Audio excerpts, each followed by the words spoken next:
Salve Maria a todos, meu nome é Caio Batista e esse é o canal Continuismo de Sempre. Hoje nós iremos analisar uma polêmica em torno do documento do Papa Francisco, a exortação apostólica Amoris Laetitia. Esse documento trouxe muita polêmica, porque no capítulo 8 fala especificamente sobre a possibilidade de um discernimento pastoral do sacerdote junto a uma pessoa que vive em situação irregular, ou melhor, uma pessoa divorciada que está em segunda união. E abre aqui a possibilidade dessa pessoa ser reintegrada na vida paroquial, porém não dá muitos detalhes. O que causou mais confusão foi a acolhida do Papa Francisco da Declaração dos Bispos de Buenos Aires, que vai falar sobre a explicação e a aplicação desse discernimento pastoral. O Papa Francisco acolheu esse documento e integrou esse documento ao seu magistério como sendo uma verdadeira interpretação da Amoris Laetitia. Porém, esse documento traz um discernimento um pouco polêmico sobre esses casos, abrindo a possibilidade de dar a comunhão e a confissão sacramental a pessoas em estado irregular. E é isso que nós analisaremos nesse vídeo. Iremos analisar os critérios básicos para a aplicação do capítulo 8 de Amoris Laetitia, orientado pelos bispos de Buenos Aires nesse documento agora. Eles separam aqui, basicamente, 10 pontos como critérios básicos de discernimento. Iremos comentar um por um. O primeiro ponto ele diz o seguinte: em primeiro lugar, lembramos que não é apropriado falar de permissões de acesso aos sacramentos, mas de um processo de discernimento acompanhado por um pastor. É um discernimento pessoal e pastoral. Então aqui o primeiro ponto é isso. Deixar claro que não se trata de dar permissão ao acesso dos sacramentos. Não é simplesmente o padre chegar para um casal em segunda união e falar: olha, gostei de você, eu acho você legalzinho, vou te dar a comunhão, vou te dar a absolvição. Não é isso. É um processo de discernimento, de acompanhamento, é uma espécie de direção espiritual, onde o sacerdote irá acompanhar o caso específico durante um tempo, aconselhando, verificando, estudando, orientando, dando conselhos práticos para uma vivência da fé e para a resolução do problema. Conhecendo cada caso particular, cada circunstância da vida daquele paroquiano que vive nessa situação irregular. É um acompanhamento pastoral. Antes de tudo, é isso que o documento nos ensina. Não necessariamente uma permissão para dar sacramentos aleatoriamente, sem nenhum critério. Os sacramentos não são nem o objetivo principal do documento, mas é, sim, o acompanhamento pastoral dessas pessoas que precisam de uma ajuda para ser reintegradas na vida paroquial, que, consequentemente, fará um bem enorme às suas almas. O segundo ponto diz o seguinte: nesse caminho, o pastor deve sublinhar o anúncio fundamental, o querigma, que estipula ou renova o encontro pessoal com Jesus Cristo vivo. Ou seja, aqui se trata claramente de o padre, nesse discernimento, mostrar para aquele fiel o que a igreja pede que ele viva. O que é casamento, o que é matrimônio, a importância do matrimônio, a importância da santidade, da castidade, da vida conjugal plena, a importância de sair desse estado de pecado. Entendendo o lado do fiel, procurando compreender as dificuldades do fiel, mas ao mesmo tempo apresentando aquilo que é a doutrina da igreja sobre a vida matrimonial. O ponto 3 vai dizer o seguinte: o acompanhamento pastoral é um exercício de via caritatis. É um convite a seguir o caminho de Jesus, o da misericórdia e da integração. Este caminho exige a caridade pastoral do sacerdote que acolhe o penitente, o escuta com atenção e lhe mostra o rosto materno da igreja, acolhendo a sua reta intenção e a sua boa intenção de colocar toda a própria vida à luz do Evangelho e de praticar a caridade. Então aqui, nesse ponto, fica bem claro que o penitente, ou seja, a pessoa que será acompanhada pelo sacerdote, ela precisa compreender que o estado em que ela vive é um estado pecaminoso. É um estado objetivamente de pecado. É um estado que ele precisa fazer todos os esforços possíveis para se conformar ao Evangelho. Ou seja, para viver a continência, para viver a castidade, se não for possível a separação completa por causa de filhos, etc., buscar viver uma vida casta e, dentro de todo o possível, se conformar ao Evangelho. Veja que não é meramente uma aceitação do pecado, mas é um acolhimento do pecador e uma orientação para que dentro de cada caso específico possa se viver da melhor forma possível aquilo que Cristo pede, seja através da separação completa daquela união que não é legítima, e o retorno à união legítima, que é o primeiro casamento, seja através de uma nulidade matrimonial, se o primeiro casamento foi inválido, e de um casamento verdadeiramente sacramental nessa segunda união, seja através de uma separação total, e uma vivência de uma vida solitária, no estado de graça e na castidade. Ou, caso não seja possível, por várias circunstâncias que possam agravar essa situação, como filhos, dependências de diversos graus, pelo menos a continência dentro daquela relação, viver como irmãos. Existem diversas possibilidades, como essas que eu acabei de citar, que podem ser aplicados a cada caso, conforme o padre for discernindo pessoalmente com o penitente. O ponto 4 vai dizer o seguinte: esse caminho não termina necessariamente com os sacramentos, mas pode ser orientado para outras formas de se integrar mais na vida da igreja. Uma maior presença na comunidade, participação em grupos de oração e de reflexão, envolvimento em vários serviços eclesiais e etc. Então aqui fica muito claro aquilo que eu já falei nesse vídeo no início. Não se trata de necessariamente conduzir essas pessoas ao sacramento. E aqui o documento deixa bem claro que não é um caminho que termina necessariamente no sacramento. Não é um discernimento e um acompanhamento pastoral que sempre vai terminar no acesso aos sacramentos. Mas é simplesmente uma tentativa de integração máxima dentro de cada caso específico à vida da igreja. Em alguns casos, infelizmente, não chegará à sua plenitude de que aquela união possa ser desfeita, ou a primeira união possa ser reintegrada, ou aquela pessoa possa viver completamente a continência. Nesses casos, dependendo de cada caso a caso, a única possibilidade, levando em consideração que aquilo de fato é um estado de pecado em que a pessoa não tem condições no momento ou não quer no momento abandonar, ela pode ser integrada na vida da igreja por qualquer outro meio que não seja o sacramental. E de alguma forma, é muito melhor que essas pessoas estejam dentro da igreja, vivendo a vida da igreja, que consequentemente irá fazer com que ela receba graças atuais para uma possível conversão e plena santificação e fuga do pecado, do estado em que se encontra, do que se essa pessoa ficasse à margem da paróquia, levando, consequentemente, como em muitos casos, ao desespero total e ao abandono da fé. Com base em tudo isso que nós falamos, nós entendemos, mais ou menos em linhas gerais, o que seria esse acompanhamento. O que acontece é que o ponto 5 e o ponto 6, que são os próximos, são os mais polêmicos dentro desse documento e são os pontos que causaram confusão na cabeça de muitas pessoas. E foi o que alimentou a polêmica difundida pelos tradicionalistas e a falsa informação de que o Papa estaria permitindo que as pessoas em pecado mortal recebessem os sacramentos. É o que nós vamos abordar agora. O ponto 5 diz o seguinte: quando as circunstâncias concretas de um casal o tornam viável, especialmente quando ambos são cristãos, com um caminho de fé, pode-se propor o compromisso de viver em continência. Amoris Laetitia não ignora as dificuldades desta opção e deixa em aberto a possibilidade de ter acesso ao sacramento da reconciliação quando se falha neste propósito, segundo o ensinamento de São João Paulo II ao cardeal Baun, em 22 de 3 de 1966. Aqui é um caso ainda mais específico. Pense no casal onde ambos são católicos e tentem viver a fé da melhor forma possível. Eles estão em situação irregular, estão em segundo casamento, porém, eles concordam e possuem a possibilidade de viverem a continência. Ou seja, viverem como irmãos. Um dorme num quarto, outro dorme no outro.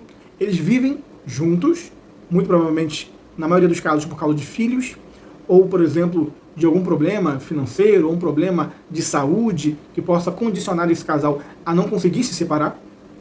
Porém, vivem como irmãos, vivem a plena continência. Esse casal faz de tudo para viver a continência, eles têm a disposição de não mais pecar, que é um critério básico para se receber a reconciliação, a absolvição, o sacramento da confissão e a Eucaristia, consequentemente. Porém, por algum motivo ou outro, esse propósito pode falhar. Eles podem chegar para o padre e dizer: padre, dessa vez nós infelizmente pecamos, nós caímos, cometemos atos impuros, tivemos relações sexuais, não conseguimos nos conter, né? Nos arrependemos disso, propomos novamente fazer o máximo dentro da nossa circunstância para não cair nesse pecado. Temos a disposição de não mais cometê-lo. Eles podem receber o sacramento da confissão. Porque como o caso é um caso especial, é um caso onde eles não conseguem, pelas circunstâncias graves, se separar, eles vivem uma situação excepcional e têm a disposição de não mais ter relações. Se eles caírem por fraqueza uma hora ou outra e se arrependerem verdadeiramente, renovando a sua disposição de não mais pecar, eles podem receber a absolvição sacramental e a comunhão. Porque isso funcionaria como aquela pessoa que tem um namorado ou uma namorada, né, que propõe-se a viver a castidade, mas por algum motivo de fraqueza ou outro, comete o pecado da fornicação.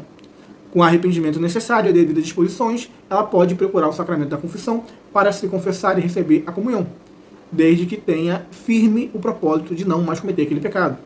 Seria analogamente a mesma situação, mas agora num caso mais concreto e mais delicado de uma pessoa que vive junto com outra por estar numa situação irregular, mas tenta viver como irmão dentro da sua possibilidade. Veja que aqui existe o propósito básico de não mais pecar. Por mais que esse propósito possa falhar, como bem diz o documento, assim como qualquer propósito de qualquer pecado possa falhar, você não tem a garantia de que quando você for se confessar, você nunca mais vai cometer aquele pecado, mas você tem a disposição e a vontade de não mais cometê-lo. Isso é o básico, o essencial para se receber o sacramento da confissão. E nesses casos particularíssimos, isso é aplicado.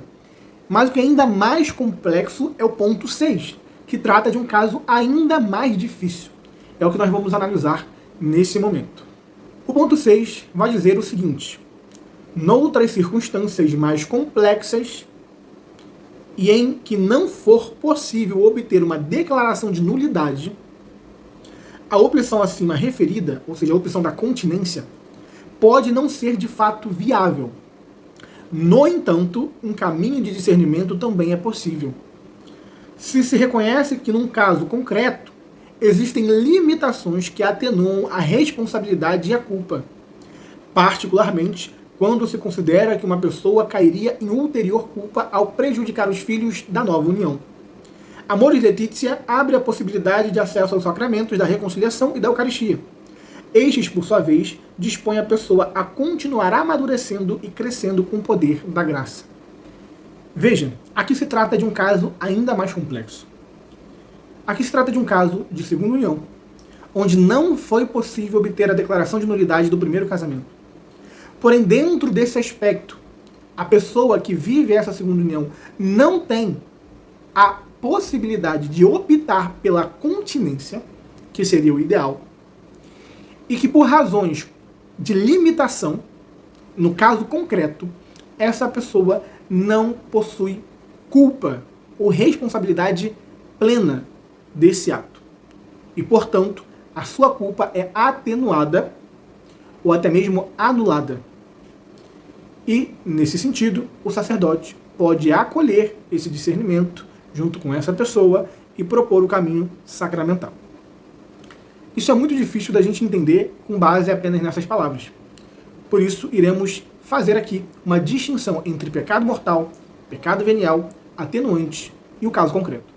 A pergunta que fica é possível uma pessoa que vive em segunda união, que tem uma vida sexualmente ativa, que não vive a continência, é possível que ela não tenha uma culpa grave desse ato e possa viver em estado de graça nessa situação? É o que nós vamos responder com base na doutrina católica. Antes de tudo, iremos falar sobre o que é um pecado mortal. O parágrafo 1857 do Catecismo da Igreja Católica vai dizer: para que um pecado seja mortal, requerem-se em simultâneo 3 condições. É pecado mortal o que tem por objeto uma matéria grave e é cometido com plena consciência e propósito deliberado. 3 condições. Matéria grave é uma matéria que ofende gravemente a lei de Deus em um dos 10 mandamentos. E aqui, como se trata de pecado contra a castidade, o 6º mandamento sempre é matéria grave. Segundo, plena consciência. A pessoa deve saber que o ato que ela está cometendo é pecado grave. Caso ela não saiba, entra na questão da ignorância. Essa ignorância pode ser culpável ou pode ser não culpável. Culpável quando ela tem a possibilidade de saber e não sabe porque não quer. Não culpável quando ela não tinha a possibilidade de saber, ou seja, ela não possui a culpa de desconhecer aquela informação. Faltando esse elemento, não há pecado mortal.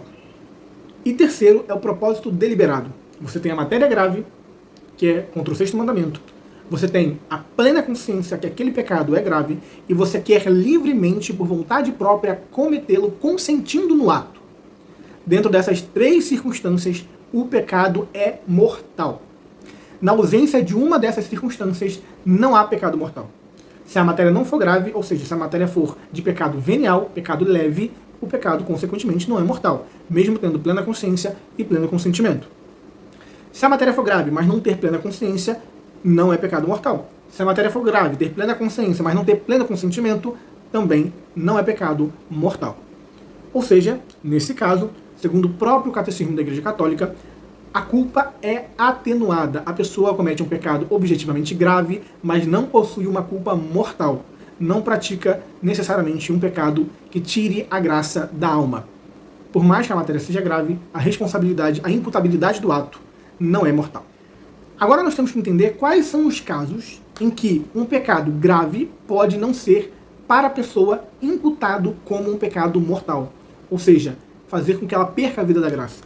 Existem alguns casos onde a imputabilidade e responsabilidade podem ser diminuídas e até anuladas, conforme o próprio catecismo. E nós veremos quais são os exemplos.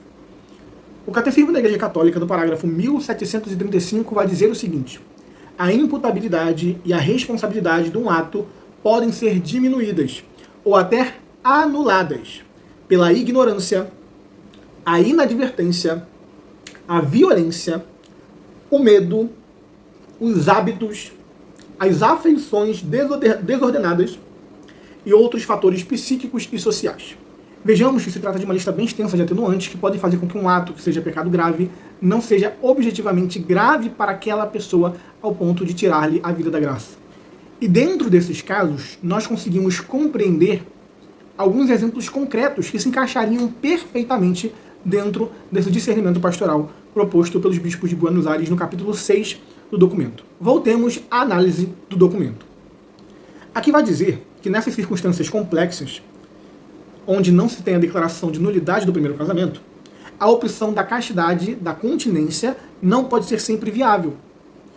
Porém, existe ainda um caminho de discernimento que é possível. Se reconhece que no caso concreto, ou seja, é um caso concreto, não é todos os casos. Aqui não significa de aplicar esse discernimento a qualquer caso onde um casal não viva a continência, onde um casal de segunda união não queira viver a castidade. Aqui não se trata de uma permissão livre, aberta e ampla para qualquer caso, mas casos específicos que podem estar dentro dessas possibilidades. Nesses casos, se reconhecem que existem limitações que atenuam a responsabilidade da culpa. E aqui, novamente, lembramos o que o catecismo diz. Quais são as possibilidades de limitações? Inadvertência, medos, hábitos desordenados e diversos outros fatores que podem atenuar essa culpabilidade.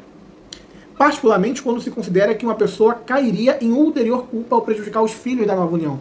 Aqui fala especificamente daquelas uniões onde há filhos, onde existe uma relação, análoga a matrimônio, muito bem estruturada, com filhos que estão crescendo nessa nova união. Ou seja, vamos a um caso concreto. Pense que Maria está em uma nova união, uma segunda união com João, que não é o seu marido legítimo, pelo motivo de ter sido abandonada no seu primeiro casamento pelo seu marido legítimo, casado na igreja com o sacramento do matrimônio. Ela foi abandonada e esse marido se uniu maritalmente com uma outra mulher, largando ela e abandonando o seu casamento. Movida por afetos, por questões de carência, sociais, etc., ela se une em uma nova união com esse João.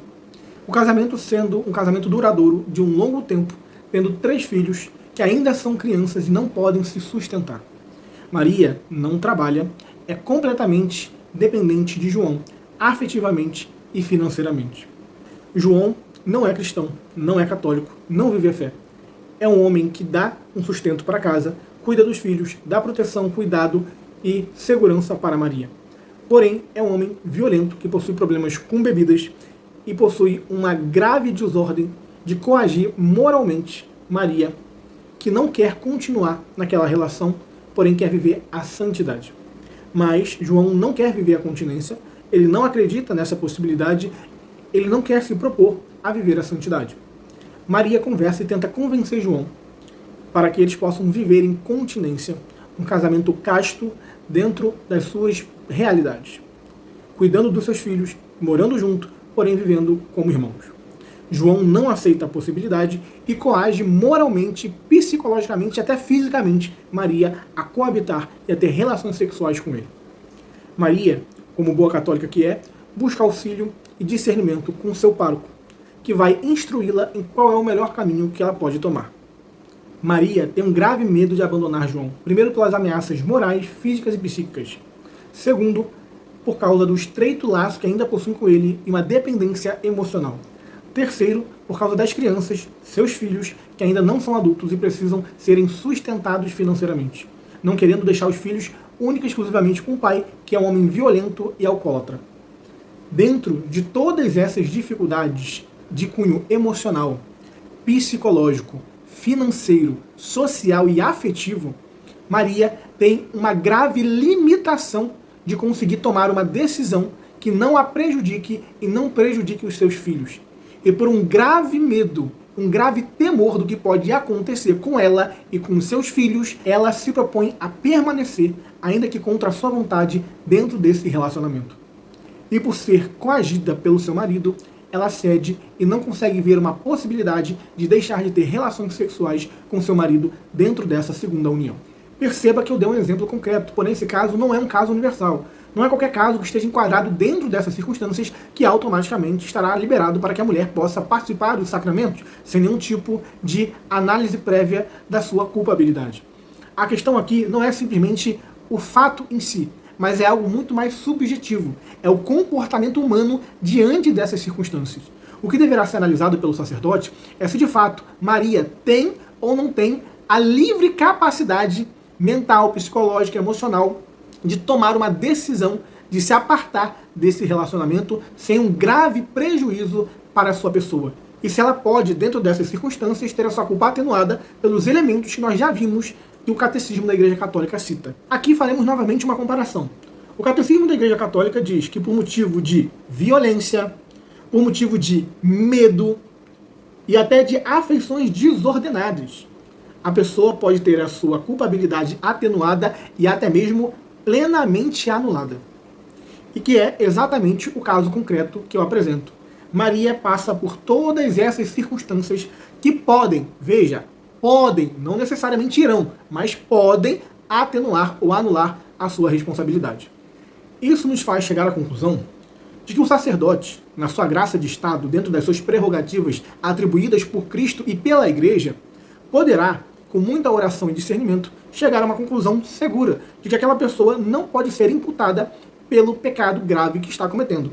Aqui, não é o fato de dizer que o pecado não é grave, ou que aquele ato deixou de ser intrinsecamente mal, mas sim que a imputabilidade daquela culpa não é plena para a pessoa em questão.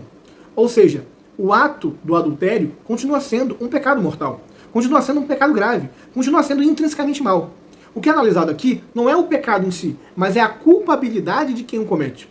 Uma pessoa pode cometer um ato que seja grave, como nós vimos, tem a matéria grave, mas por causa de outras circunstâncias não possuir uma culpa mortal, seja por falta de pleno conhecimento, seja por falta de plena liberdade. E no caso em questão que estamos analisando, essa imputabilidade se encaixaria exatamente na falta da plena liberdade, porque a violência, o medo, afeições desordenadas e outros fatores psíquicos privam a pessoa da sua plena liberdade de ação e de escolha. E por isso, essa pessoa, mesmo vivendo um ato objetivamente pecaminoso, não possui um pecado mortal na sua alma e pode viver na graça de Deus dentro desse caso complexo. Mas perceba que aqui não se trata de simplesmente uma análise pastoral que acaba na recepção dos sacramentos. Não, aqui se trata da pessoa continuar sendo acompanhada. Ela não receberá o sacramento simplesmente e acabará o seu discernimento. Não, o discernimento, ele continua. O próprio fato de receber os sacramentos deve estar submetido à condição de que esse acompanhamento e essa orientação sacerdotal continue. Porque a finalidade dessa orientação é procurar a melhor forma de retirar essa pessoa da situação irregular. Porém, enquanto isso não é possível, dentro de alguns casos específicos e concretos, onde a pessoa está em estado de graça e não possui culpa mortal daquele ato, pode-se dar os sacramentos como um meio para que a graça de Deus opere na vida dela e por essa forma ela consiga mais facilmente ter forças e a possibilidade de sair dessa situação. Ou seja, os sacramentos não são a finalidade, mas é um meio para qual essa pessoa conseguirá caminhar para a sua plena libertação da situação irregular em que vive. Continuemos analisando o documento. O ponto 7 em diante vai dizer o seguinte: mas devemos evitar entender essa possibilidade como um acesso irrestrito aos sacramentos, como eu bem disse, ou como se alguma situação justificasse. O que se propõe é um discernimento que distingue adequadamente cada caso. Por exemplo, cuidados especiais requerem uma nova união que vem de um divórcio recente, ou a situação de alguém que falhou repetidamente em seus compromissos familiares. Também quando há uma espécie de pedido de desculpas ou ostentação da própria situação como se fosse parte do ideal cristão. Nesses casos mais difíceis, nós, pastores, devemos acompanhar-nos pacientemente, procurando um caminho de integração. É sempre importante orientar as pessoas a colocarem-se com consciência diante de Deus. E para isso é útil o exame de consciência, proposto por Amoris Laetitia, especialmente no que diz respeito ao comportamento em relação aos filhos, ou ao cônjuge abandonado, quando havia injustiças não resolvidas. O acesso aos sacramentos é particularmente escandaloso. Ou seja, existem casos onde o acesso aos sacramentos seria escandaloso, e por esse motivo não deve ser feito. E ele continua: pode ser desejável que qualquer acesso ao sacramento seja feito de maneira confidencial, especialmente quando se prevêem situações conflituosas.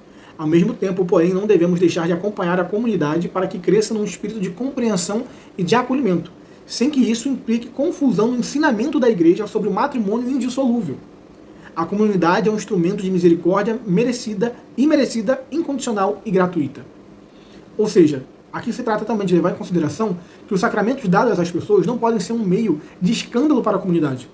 Isso não pode ser feito de forma pública, mas de forma reservada, privada, confidencial, sob orientação sacerdotal.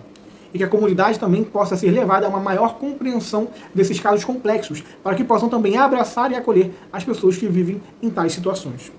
E ele vai continuar e terminar dizendo: o discernimento não está fechado, porque é dinâmico e deve permanecer sempre aberto a novas etapas de crescimento e a novas decisões que permitam realizar mais plenamente o ideal, segundo a lei da gradualidade e confiando na ajuda da graça.